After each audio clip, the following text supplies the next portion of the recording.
Señora, muy buenos días. De acuerdo a lo que se está viviendo y esperemos que tengamos conciencia de lo que se nos viene adelante, la República de Colombia sacó el decreto 1109 que establece los lineamientos de la parte de las incapacidades y los aislamientos por la pandemia del COVID. Entonces se hizo un resumen para explicarles a ustedes pues el manejo de esta situación. Digamos que ahorita se viene la apertura de más sitios, de más comercio, entonces posiblemente van a haber más afectados, más personas en aislamiento, más situaciones, entonces para que ustedes lo tengan en cuenta. Este decreto 1109 de agosto 10 del 2020 dice que tiene como objeto reglamentar el reconocimiento económico de quienes deben estar en aislamiento por COVID-19 y establecer las responsabilidades de los diferentes actores del Sistema General de Seguridad y Salud, de Seguridad Social en Salud, que deben cumplir para la ejecución del PRAS. El PRAS es el Programa de Pruebas, Rastreos y Aislamiento Selectivo Sostenible. Como se dan cuenta, entonces, pues obviamente aquí el gobierno está reglamentando cuáles son los actores y quiénes son los responsables para esta parte de la pandemia del COVID, tanto positivos como en aislamiento como sospechosos. Entonces, para entender esto, pues vienen unas definiciones que digamos que es para tener claridad de cómo es que se va a manejar la situación. Entonces, dentro de ese artículo están, yo tomé como unas 5 definiciones, no me acuerdo, y dice: contacto es cualquier persona que ha estado expuesta o convivido con una persona contagiada de COVID. Si tienen alguna pregunta con eso, creería que no, pues ahí están los explicado muy bien, digamos que esas definiciones. Caso sospechoso, dice: es toda persona que presenta los síntomas como enfermedad respiratoria aguda, fiebre mayor de 37.5 grados, tos seca, dificultad para respirar, dolor de cabeza, pérdida del gusto y olfato, o que haya tenido contacto con un caso confirmado o probable de COVID. Caso probable, dice: es todo caso sospechoso que presente todos los síntomas establecidos, pero que aún no le han hecho la prueba. ¿Sí? Eso puede ser un caso probable, que creo que lo hemos conocido todos, como que yo estuve con alguien contagiado, o como que me duele la cabeza, o como que me dio gripa, tos, entonces, pero es probable, o sea, no está confirmado hasta cuando no le hagan la prueba. Casos confirmados es toda persona con resultados de laboratorio positivos sin importar los síntomas, ya que se puede dar en casos sospechosos o en personas asintomáticas. ¿Esto qué quiere decir? Clarísimo, ahorita con las nuevas pruebas que está haciendo el gobierno, hay muchas pruebas que se hacen y salen positivas para COVID y no presentan ningún síntoma. O sea, las personas dicen: yo estoy bien, ¿sí? O sea, no tengo los síntomas de la fiebre, de la gripe, del dolor de pecho, de la pérdida del gusto, de nada, pero son positivos para COVID. Que son asintomáticos, pues digamos que es otra cosa, que mucho mejor, obviamente. Exposición a un caso confirmado de COVID. Esta lo conocemos todo. Digamos que estos decretos han sido como reiterativos entre esas vainas, que no estará a 2 metros, que estará a 2 metros. Pues digamos que es la parte donde nos podemos contagiar o adquirir el virus, ¿sí? Haber estado a 2 metros de distancia de una persona a otra o por más de 15 minutos sin elementos de protección, permanecer en contacto directo con familiares y personas de posible caso sospechoso o confirmado, contacto con trabajadores de la salud sin los debidos elementos de bioseguridad, que eso pues obviamente es claro que pues tenemos que cuidarnos y ahí somos nosotros. La conglomeración, esto creo que lo vivimos todo el mundo, lo vivimos comprando la carne, yendo al supermercado, yendo a colocar un giro, lo que sea. Entonces, unos respetan, otros no respetan, otros hacen caso, otros no hacen caso, entonces es eso. Aquí ya viene la parte del desarrollo de lo que es el decreto. Entonces, como les decía, lo que dice programas de prueba, rastreo, aislamiento, casos y contactos con COVID-19, ese es el mismo PRAS que les hablaba ya al inicio. Entonces, ¿qué hace el gobierno? Dice, creación de programas de pruebas de rastreo y aislamiento selectivo, con el fin de desacelerar el contagio del nuevo COVID-19 e interrumpir las cadenas de transmisión, se ejecutarán las siguientes. Entonces, las siguientes acciones. Entonces, ¿qué quiere hacer el gobierno? Dice, toma de muestra y realización de pruebas diagnósticas de laboratorio. Es lo que creo que están haciendo en los barrios. Ahora salió que Transmilenio de aquí en adelante va a hacer todas las pruebas, o sea, usted va a entrar a Transmilenio y le van a hacer una prueba. Entonces, digamos que el gobierno se está preocupando porque, como ahorita es tanto asintomático, entonces yo lo puedo estar contaminando a cualquiera de ustedes y obviamente a mí los síntomas no se me desarrollaron, pero sí soy ¿cómo se dice? Transmisor del virus, ¿sí? Entonces, eso es lo que quiere hacer el gobierno. Entonces, rastreo de los contactos de los casos confirmados. Obviamente sabemos que no todos hacemos caso, entonces de pronto hay ciertas personas que están confirmados, lo saben, pero como no tienen nada, entonces yo voy y compro la leche, yo voy al supermercado, yo voy a hacer las vueltas. Aislamiento de los casos confirmados y sus contactos realizados, seguimiento a través de la vigilancia de salud. Eso, digamos que la Secretaría de Salud es la que lleva los controles y los registros. Perdón. Seguimos, dice, es la identificación de los contactos de los casos de contagio. Lo mismo, o sea, hay que, digamos que ustedes han visto los noticieros que todos los días vemos y entonces salen ciertas estadísticas, ¿cierto? Entonces dice, ¿cuántas pruebas hicieron hoy? ¿Cuántos salieron positivos? ¿Cuántos negativos? ¿Cuántos se recuperaron? Entonces, eso es lo que está diciendo este decreto. El rastreo de los casos de contagio de COVID, ya sean confirmados, sospechosos o probables, están a cargo de las entidades promotoras de salud. Aquí ya viene otra parte importante del decreto. Si se dan cuenta ya en esto, estamos dando un responsable de quién, si usted sale positivo, va a ser el que se va a encargar de esa persona que tiene COVID-19. ¿Sí? Entonces ahí dice las entidades promotoras de salud, que digamos en caso tal de que seamos nosotros trabajadores. Acuérdense que aquí hay trabajadores formales, trabajadores informales. Entonces los que son informales, pues obviamente estarán las secretarías distritales, que son la Secretaría de Salud, bueno, lo que llamamos el CISBEN, que tienen ciertos reglamentos diferentes a las EPS, que son régimen contributivo. Aquí pues dice que, digamos que esta parte, lo del rastreo, que dice es ¿cómo se va a hacer? Entonces, medios llamadas, las EPS van a llamar, las EPS van a decir usted cómo sigue, a pedirle toda la información, si tuvo contacto con otra persona, como para hacer ese cerco epidemiológico que dicen ellos, que pues si usted está con COVID-19, entonces obviamente tuvo contacto con alguien, con su papá, con su mamá, con su hermano, con el vecino, con el que sea. Entonces, pues, ese es el seguimiento que ellos quieren hacer para que no se siga propagando el virus. Aquí viene la parte que es la que, digamos que nos interesa a nosotros bastante. Aislamiento selectivo.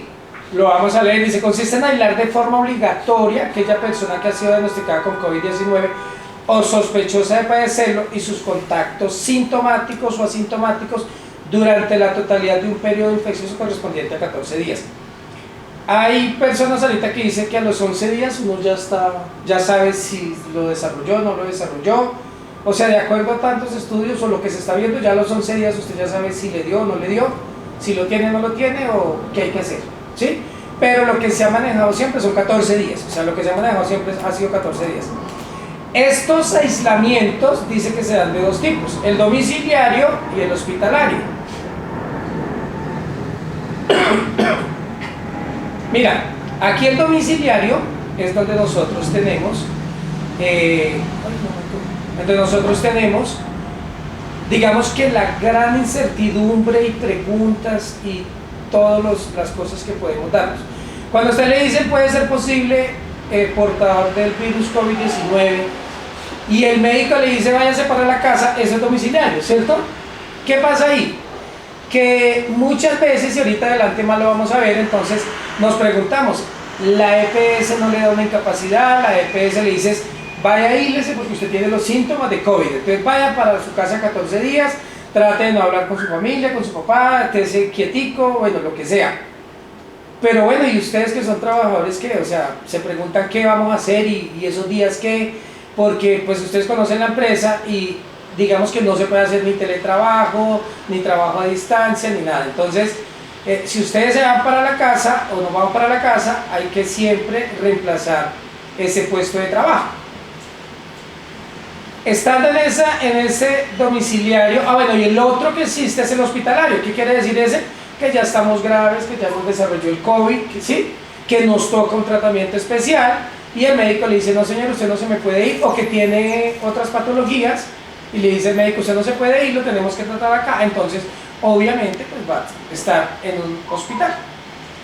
Dice que durante este aislamiento selectivo definido por las CPS, dice que son las CPS las encargadas de brindar la orientación, evaluación, seguimiento del estado de salud de las personas. Era lo que estábamos viendo anteriormente. Si el médico lo manda a usted a aislarse, por llamadas, por cosas, tiene que estar preguntando usted cómo sigue, darle los medicamentos, darle las cosas y estar en contacto con el paciente para saber cómo está su evolución con el COVID-19. ¿Claro? ¿Hasta ahí? Ahora viene la sostenibilidad del aislamiento en los casos de diagnóstico. ¿Esto qué quiere decir? Hay un recibito ahí, entonces dice como quién paga, ¿cierto? Dice, los afiliados o cotizantes de una entidad que sean diagnosticados contarán con los recursos económicos derivados de la incapacidad generada por el médico y la EPS, sea enfermedad general o laboral. Perdónenme, ahí les explico. Ahí está diciendo que sean diagnosticados con COVID. Obviamente eso ya es una enfermedad. Cuando se habla ahí de enfermedad general o laboral, general es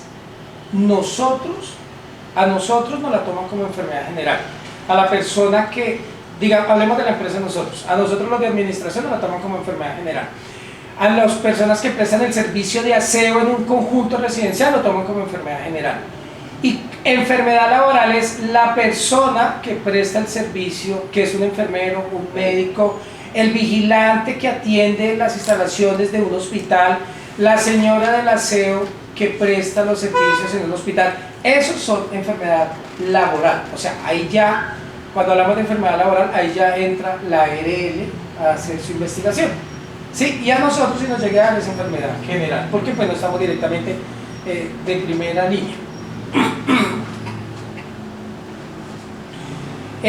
Aquí dice, los afiliados cotizantes al régimen contributivo EPS que sean diagnosticados con COVID frente a los cuales el médico tratante, lean bien acá, escuchen, el médico tratante considere que no es necesario generar incapacidad por las condiciones físicas en las que usted se encuentra, serán priorizados para realizar teletrabajo o trabajo en casa, en el término del aislamiento obligatorio, siempre y cuando las actividades lo permitan. ¿Es claro? Mira, aquí le están dejando la responsabilidad al médico. El médico entonces va a decir, sí señor, usted tiene COVID, pero yo esto lo veo bien, entonces váyanse a su casa y hace su aislamiento en su casa. Lo que ustedes tienen que hacer es decirle, bueno, sí, yo tengo COVID, me voy, pero yo trabajo. Ahora, en una oficina, pues de pronto uno lo puede manejar y decir, listo, váyase los 14 días para su casa. Pero en la parte del aseo no se puede hacer ni teletrabajo, no se puede hacer absolutamente nada.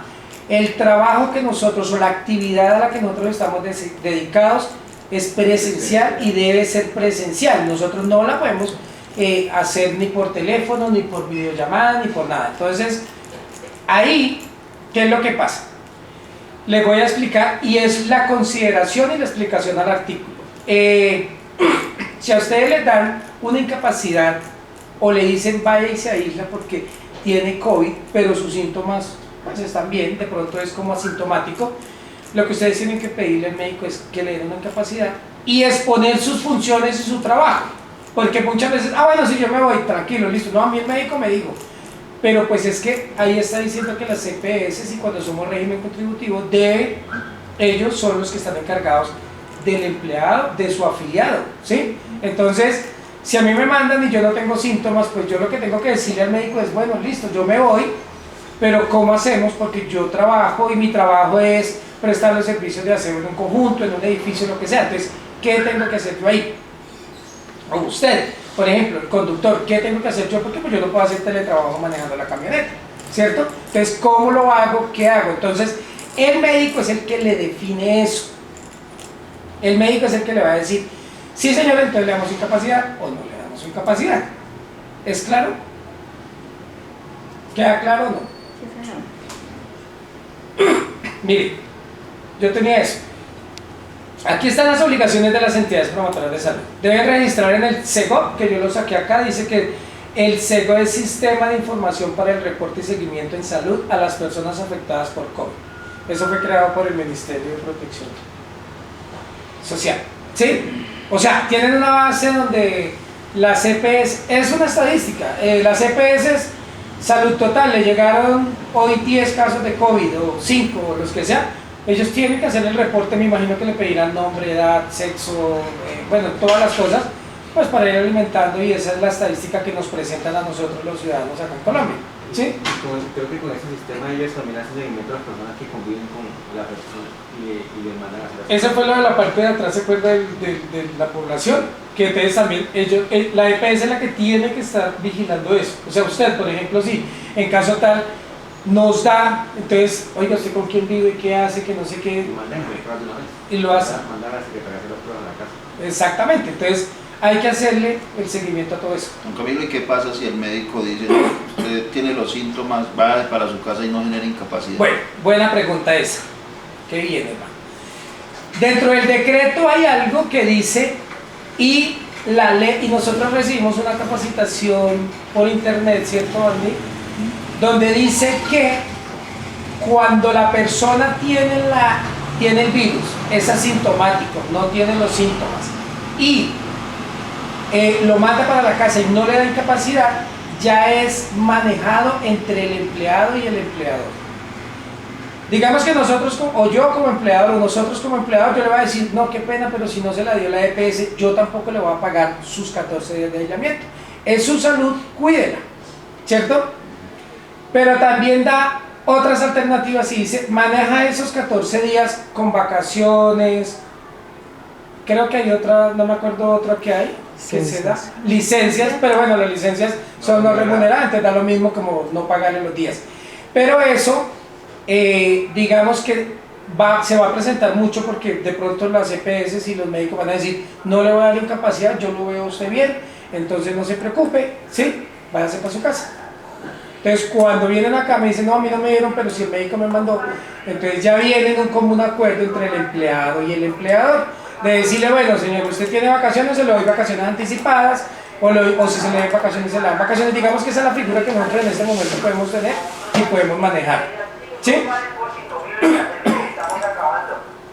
Entonces, ya ahí viene, digamos que, bueno, sigamos con la EPS, garantizar la atención en casos sospechosos confirmados con COVID.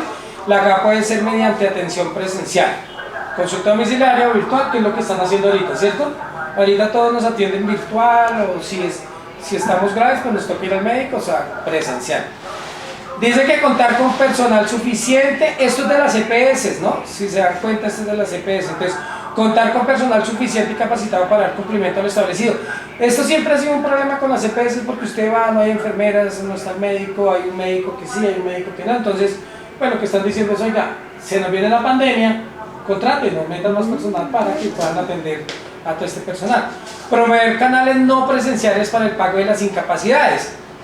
¿Qué quiere decir eso? Pues que las paguen por internet, que hagan transferencias, que hagan, y no que a las personas pues le digan, vaya, recoja, venga, ¿sí? Pues la idea es tener menos contacto. ¿Ah? Solo se pagarán las incapacidades que son otorgadas por medio de cada EPS. Ojo con eso porque ahí lo está diciendo claro. Solo se pagarán las incapacidades que sean otorgadas por médicos de la EPS. ¿Qué pasa ahí?